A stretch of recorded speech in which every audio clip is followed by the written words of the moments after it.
It's Behind the Grind podcast, and it's clearly a mukbang. We got so much food in front of us, but I'm here with Trubank. y'all. Okay, we about to get already. We gonna get all the way into it. You already see the shirt, everything black on, and new song dropping. Well, give us the date. It's already out. It's already out. Okay, that's what I'm saying. It's already out, so you need to go and stream that right now. But let's get into this food, though. Okay, we gotta get into the food first, so that way y'all, because I know y'all jealous while y'all looking at this, and don't look at my nail because they broke, and I don't want to hear it. The price of staying with the fam, something you can't afford. I put her on the team, yeah, and now she must improve. Making moves ain't wasting time. I got something to prove. Pour me up, but keep the ice. I drink it like it's fuel. Rings on my left and right. I know you see the jewels. EBO, yeah, everything black on. EBO, yeah, everybody black on. EBO, yeah, everybody back on. No matter if I fall, best believe I'm gonna be back on. EBO, yeah, everything black on. EBO, yeah, everybody black on. EBO, yeah, everybody. Anyway, let's get into food. Okay, so first, we got some soul food tamales. No, you heard it right. I know you trying to like, what? Soul food tamales. Big King in Dallas, Texas, baby. When I tell you, first of all, he's one of the funniest comedians ever. But he makes soul food tamales, and I'm going to drop his information right here, so that way you can click it and go to the page and get you some tamales. But he definitely prepared this today, so we're going to open up the food, okay? So open up your tamales so we can show them, because they want to be jealous, okay? So we got chicken and shrimp tamales. Ooh, okay. Ooh, look at that.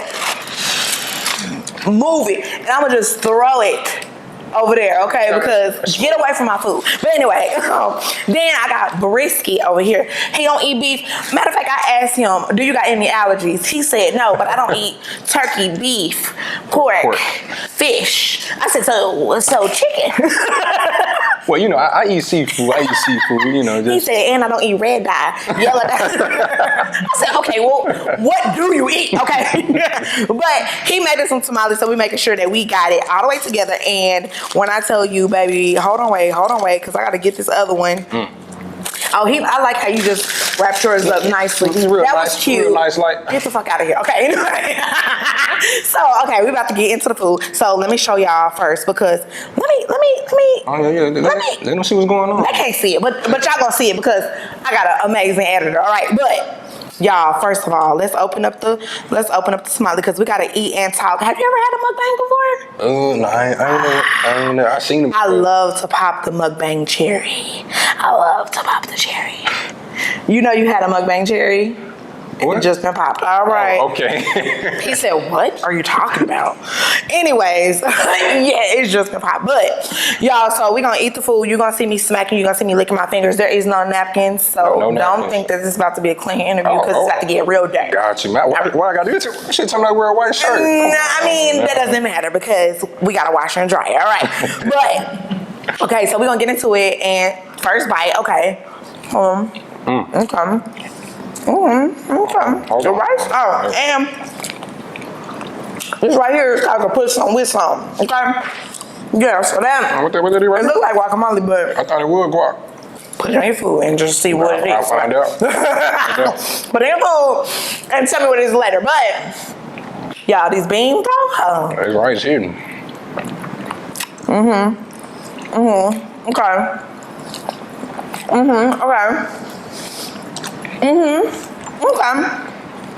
Yeah. Okay. So, I got my drink right here. Yeah. He got his water. Got a little water. He will have his drink before the interview because we are featured the Moonshine Peaches. Dangerous. They different. Dangerous. They different. Okay.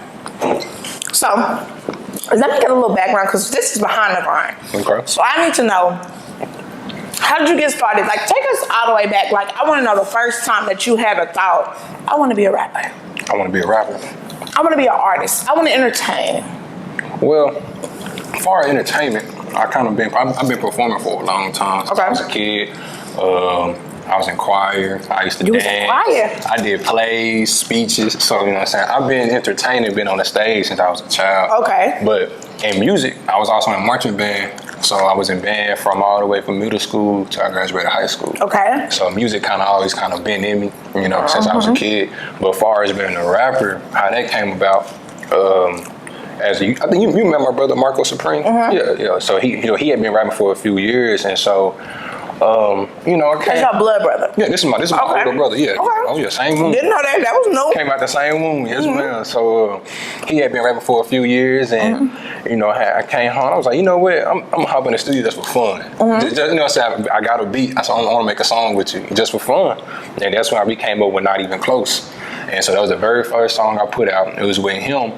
And him and my cousin Ray Vaughn, he's an engineer in Dallas. He was like, hey man, this not too bad. Okay. It was all like, this not too bad for your first song, you know what I'm saying? So I was like, you know what, why not? Why not keep going? Just go ahead and do it. Just go ahead and do it, why not? So, your brother was the inspiration for you to do it. Most definitely. Yeah. And you said that you was in the choir, so we're not gonna just skip past that, okay? Explain this choir that you was a part of, and give me like a hymn or a song. Take me back to the choir, okay? I wanna know, was you damn near the director? Nah. I see. I was in church choir. You know, you a little black boy. Your mom goes, you going to church. You going to church. You go be in the choir. Yeah. You go do something at church. So you know, I was in the choir, and so I always had like a deep voice. Kid, so I sung like bass or baritone, whatever it is. Mm-hmm. So you was the song. Yeah. So I was in the back. Yeah, I was in the back singing that. You know. I just had to get him, you know what I'm saying, like a little, give you from your voice, because I can only give it so much. So we in the choir. We lined up. You in the back. You a tenor. Oh yeah, there we go, tenor. Yeah, there we go. Yeah. That's why I was on a tenor. He said, yeah. That's what it was out. Oh, I couldn't remember. Come on, hit me a note. Silent Night. Let's go.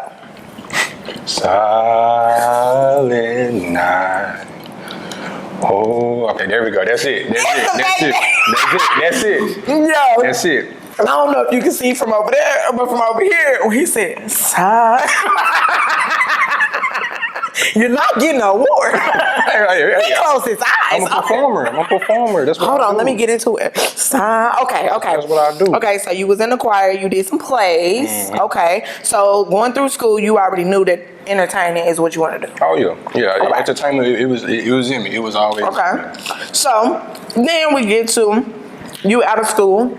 Now, because behind the grind is too, y'all pause for the tamale. Pause for the tamale. Okay. Like, it really make you forget everything that you was gonna say. But I'm a professional, okay? but okay, now you're out of school. Okay. And behind the grind is to really motivate people that's sitting behind this camera right now, and you making it seem like you just can't do it. You ain't got the money. You don't know what to do. You just graduated school. I don't want to go to college. I don't got. Okay, so now I'm sitting with somebody that. You just dropped the song, Everything Black On. But I'm taking it back because I want to motivate you that after school, what was that first move to get you closer to your dream of being an artist? Because there's steps to it. It's levels to this, okay? Well, so it's not just you jump out and you just get in the studio because that costs. What was your first step? Well, you know, I went to college. Mm-hmm. I went to college, 4 years. I went to Texas A&M. Okay, so what did you go to school for? I got my Bachelor of Science in Environmental Studies. So I came out, I got me a job, and then, you know, a lot of people think you can only chase one passion at a time. Okay. But you can chase more than one passion, but you got to make the time, and you got to have the effort for it. So while I was even working, I started making time for this. Okay. You know? And I like what you just said. Rewind that. You went to school for? Environmental Studies. Environmental Studies. All right. There we go. Environmental Studies. So, you know, I just started making time for both. You know? Okay. And then even when the pandemic hit, around 2020, March, you know, I had a lot more time to tap in because I did lose that job I had when I graduated. Mm-hmm. So a lot of time, that's when I would start writing music and listening to beats and just perfecting the craft because I had the time for it and this is what I really wanted. Mm-hmm. And so I just started pushing. And so I was like, well, this is what I want to do. Okay. This is what I want to do regardless, you know, what else is going on. I got to focus on this because it ain't easy. Mm-hmm. You know, anything is a passion. Like, I know when you first started doing this, it didn't just, where you at, it took as a process, right? When I first started doing this, I'm gonna tell y'all, I was paying $200 a week in the studio by myself with 6 views, the same people, and one of them was my mama. And I was just in there interviewing people, writing down questions, doing my research, and nobody cared, okay? But I had to keep going, and now I'm a TED Talk speaker. Okay. Bingo. But that came from that, and I love to see the transition of, like you said, of not chasing that one passion because, baby, let me tell you, I had so many passions getting out of school. I was like, I'm gonna do hair. I'm gonna open a boutique. I'm gonna be a medical assistant. I went to school for all of these things, okay? Yeah. But it ended up being my personality is what I just needed to hone into and really pay attention to. So, in the creative realm, how do you stay creative? What do you do to bring out the creative juices before you go in the studio? Before I go in the studio, man. And just every day, just being an every day, artist. Yeah. I listen to music. I mean, that's what it is. You know, I'm making music. I'm an artist, so I have to surround myself with the art itself. You know, and just think about how can I take my artist up to the next level. Who's your favorite artist right now, other than yourself? Other than myself, it's kind of a hard question because you know I'm a big Kendrick Lamar fan. But see, he just kind of came back out. He's the hiatus, you know. He didn't want to drop music for a while, but he just dropped a new album, and I love it. You know, but did you like the video? What you think about the video? It was nice. Okay, it was nice. I was creative. liked it. Yeah, very creative. You know, so it's just like I like Kendrick. I like Lil Baby. I like Future. I like Thug. I like Black. Kanye or Drake? Say it again. Kanye or Drake? Oh, what you mean? We talking about music? Period. We talking music? Period. There's no list. There's no pros or cons. Kanye or Drake? Drake. Drake? Easy, yeah, man. He been making hits for a while. Okay. And it seems like every time he don't miss. That was a good answer. Yeah, he don't miss. Drake, hit him up. He's loyal. Okay, but that don't take away from Kanye. No, we ain't saying nothing Don't about take away from Kanye. But it was just a question. Yeah. Now here go another question. I'm just trying to get into your mind. Okay. It's behind the grind, so I need to know what's in your mind. I got you. I like that. That's gonna be my tag. It's behind the grind. I need to know what's in your mind. Okay, write that down. It's on video. Okay. So, if there was a versus, and it was Usher and Chris Brown. Come on now. The truth. You know what? I was just talking about this with my girl. I'm gonna tell you. Chris Brown been making hits since I was in elementary school. It's Chris Brown. Usher was too. But man, Chris Brown got it. I'm sorry. And Chris Brown still making hits. Usher is too. What? Stop now. Don't ask me what, because I can go on Apple Music and still play a hit Chris right Brown now. don't got what's that song he got with Drake? Was it No Guidance? I don't know the name of the song. I think it's called No Guidance. Chris Brown. Oh, No Guidance. Yeah, with Drake. With Drake, and that's when after the beef. Okay. Chris Brown he's still making stuff right now where you play it right now, it's go drop. I'm gonna be real with you. I don't know what Usher didn't put out recently. Confessions. That's not recent, but he can play that whenever in life. Well, yeah, that's true. I mean, it's, you know what I'm saying? It's a classic. But we talking about from Chris Brown is still doing it like now. Like right now he's still doing it. I don't think he's really slowed down. Like he might not drop like he used to. He took a little break, but you know when Chris Brown dropped, it's gonna be something. Yeah, it's gonna be something. Okay, dance battle. Who? Now that's hard. Dance battle with Usher and Chris Brown. I don't know. I ain't never seen Usher do a backflip and front flips and stuff. So I'm about to go with Chris Brown. You never seen him do a backflip? I ain't never seen Usher flip. I ain't know. And you know Chris Brown be flipping on beat. Usher, drop in the comments a video of you doing a backflip. Anyway. Chris Brown he be flipping on beat. Now Chris Brown is a crumper. He's a. Every time I see Chris Brown dancing, I think of praise dancing. Anyway, I just think he's supposed to come out with paint. Okay, but back on topic. So now, you just dropped Everything Black on, okay? Yes, ma'am.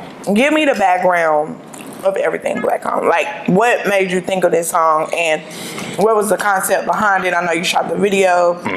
What was the concept behind the whole song? Because, I mean, Black on, everything is, we're really running the United States of America right now. We always have. So give me the concept. So originally when I made the song, at first I got the beat, and I heard the song. I was like, man, this beat hard, and I was like, okay, I want to kind of make some, you know, cause you gotta eat and talk. Oh, I'm sorry, you know, it's mukbang. You gotta.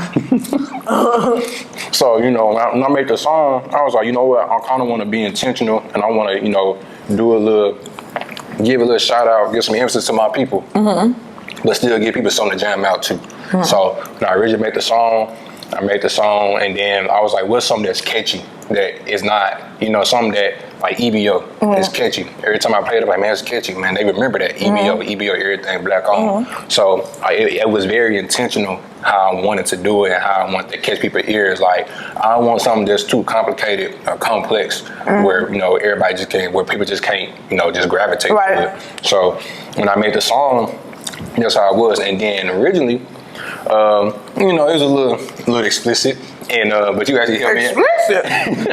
Yeah, it's two versions too. You know, we got everything black on the porn series. Nothing like that. Ebony, black, ebony on. Okay. Nothing like that. You know, just, you know, I have to, I want to clean it up. Okay. You know, so it can be more for the community, so everybody can vibe out to it. You actually helped me with that. I did. Yeah, help me with that. You know, clean up so where, you know, young business owners and older business owners can, you know, they can hear the song, play the song, so, you know, I can play this in my store. Yeah, because when I first heard it, it was one of them that for TikTok, as far as sound wise, and just for Instagram Reels, it's like showing your black owned business or showing your black owned food. That's today, like I was like, man, going for a black owned, you know, somebody that prepares, and something as simple as tamales in the Mexican community, in our community, black owned, like we're gonna bring our flavor. So even something like this, you can play the song to it, and it's like everything black owned, and you be like, oh, so it makes other business owners like, oh shit, I'm black owned too, I'm gonna use the song, you know. So I really felt like it was something catchy, especially hearing it over and over. But yeah, I'm excited to see the video on how that turned out. Oh yeah, then the concert for the video, which will be dropping really soon.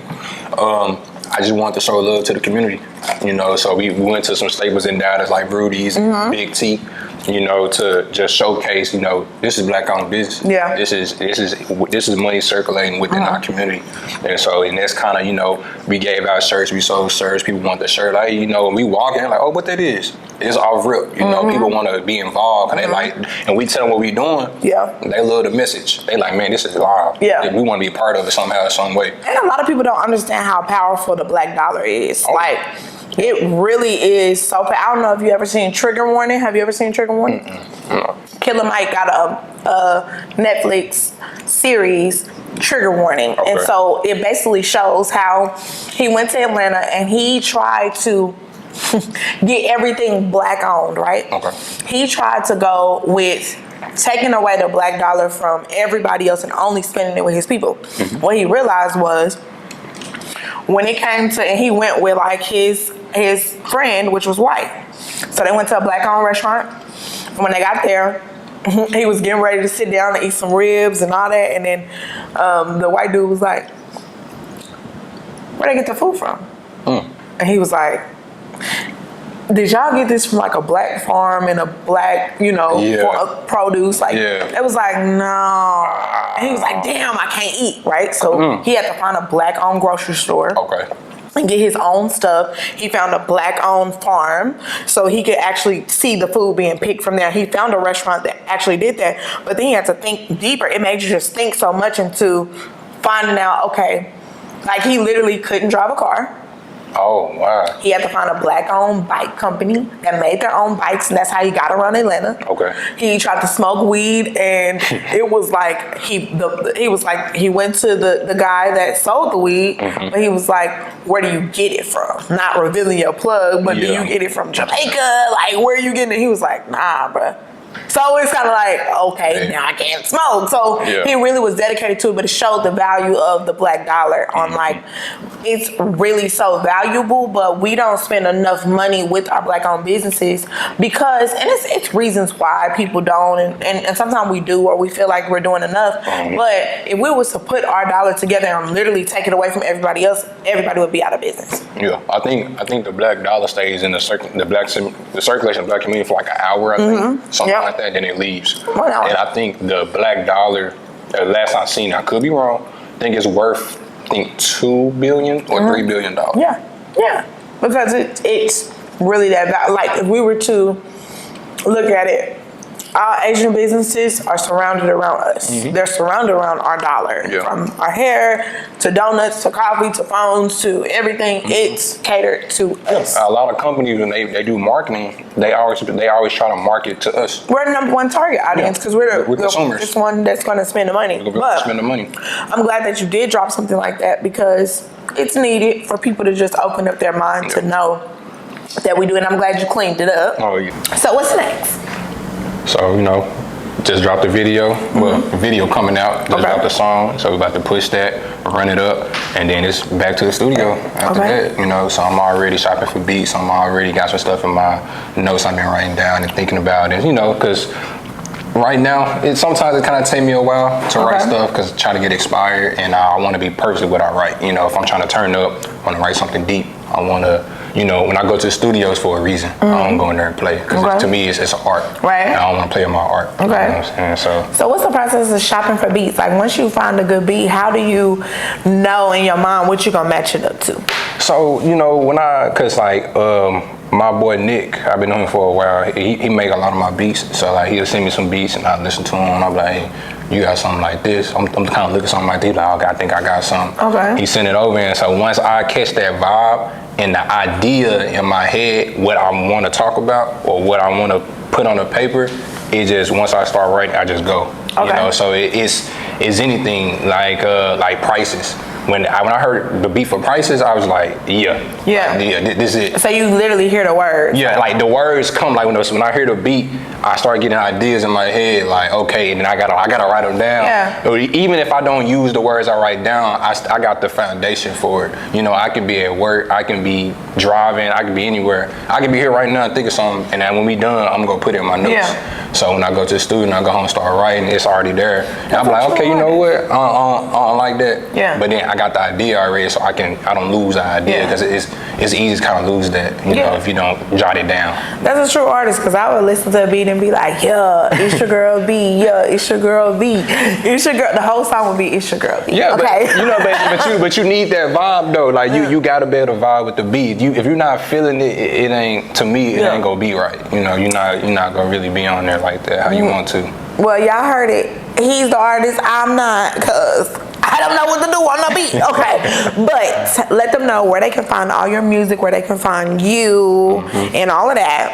Okay, so all my music out on all platforms: Apple Music, Spotify, my videos, YouTube. Y'all can follow me on Instagram at Trubanks _ TRUBANKS _ That's TRUBANKS _ Thank you for having me. Of course. And this food was busting. I ain't gonna lie. I tried that green sauce. Yeah. That's it right there. Yeah. That's it. No, okay, that's good. It right there. At the end of every interview, I do one thing. So first, I'm going to, because you're real sober right now, okay? And but I want you to grab your fork and try a moonshine peach. Moonshine peach? Yeah. We gonna toast to the peaches. Hold on, wait, let me give me one right here. Switching the game up. Oh, I'm gonna be so drunk. Okay, all right, and then you grab what you got in that glass right there? That is some cran watermelon ocean spray with a little bit of gin and a little bit of tequila. Okay, but you finna be and lit. moonshine, but it's peaches, so it's healthy. Okay. So it's healthy. So we're gonna toast. Yeah, we're gonna toast the peaches, and okay, let's try it.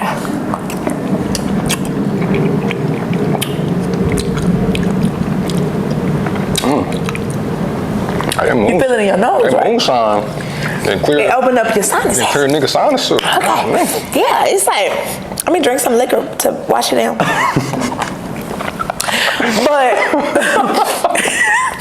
that tastes like an adult fruit cup. Yeah. Maybe they need to make fruit cuts. You know, that would be cool. Just be with a lot of fruit, like grapes, and then the different businesses they be doing crack grapes and all kind of other stuff. Which I don't know why y'all call it crack. Anyway, just stop using the name crack for food because it's a lot going on with that. Too much. Anyway, you ever had the crack sauce in Houston at Lotus? Yes. Oh. If that's what crack is like, I'm good. Okay.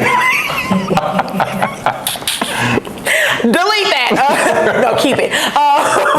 But you know what? I actually walked past somebody the other day. I was walking out of the store, and matter of fact, I was walking out of a restaurant, and this guy was like, "Hey, mama, you need some green?" No, he was like, "You smoke?" And I was like, "Smoke what?"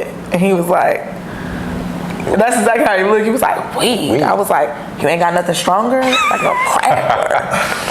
Hey, what he was like, never mind. He looked at me like, never mind. You good? What you ask me that for? You can ask me that, but I can't ask you that. Like, I just wanted to see his reaction. He was like, "What?" I was like, "What?" So we were looking at each other like, you asked me, do I want to buy drugs? I'm asking you, do you got something stronger? So I'm wrong. But anyway, mama, I don't want nothing stronger. Okay? I don't even want what he had. You answer for that. You gotta go somewhere else with that. Yeah. If you can ask me, I can ask you. Okay, but anyway, this is what I do at the end of every interview. Okay. I want you to look right there in that camera, and I want you to manifest to your future self. I want you to tell yourself 2 years from now. Just talk to yourself from 2 years from now. This is in the future. It could be, matter of fact, it could be future self or past self. Just go for it. That's tough. I'm gonna do future self. I don't like to look behind me. Okay. 2 years from now, true, your career is gonna be on a whole new level. You know, you gonna be where you've been dreaming about, where you had these visions about. You gonna be exactly where you've been picturing yourself, what you've been praying for, what you've been manifesting this whole time. So keep grinding, keep doing what you're supposed to do, keep having faith in yourself, no matter what nobody else say, and you go get where you're supposed to be at, man. And I'm proud of you. I'm proud of you too, because now you can watch this 2 years later, and you're gonna be like, damn, I'm farting no motherfucker. But I'm gonna do my manifestation real quick. I'm gonna just tell you, Luscious, you been grinding, everything that you've been doing, baby, they see you, and no matter if they turn their phones off, if they turn their camera off, they gonna see you, they gonna hear you, they gonna feel you, okay? And until next time, you already know, you know where to find me. It's your girl, Luscious. Sweet Life with Luscious on Instagram, Sweet Life with Luscious on TikTok. We are now celebrating 9.4 million views. I love how that sounds. Okay. And now I want to, you know what I'm saying, watch the TED Talk, watch all the platforms, follow me on all platforms. You can follow me, you can even type it in on Google, type in Sweet Life of Luscious, another Dallas, Texas check, whatever you want to do. Just stop following me in the store because y'all getting real weird with that. But I love y'all. Until next time, let's go. Everybody back on, no matter if I fall, best believe I'm gonna be back on.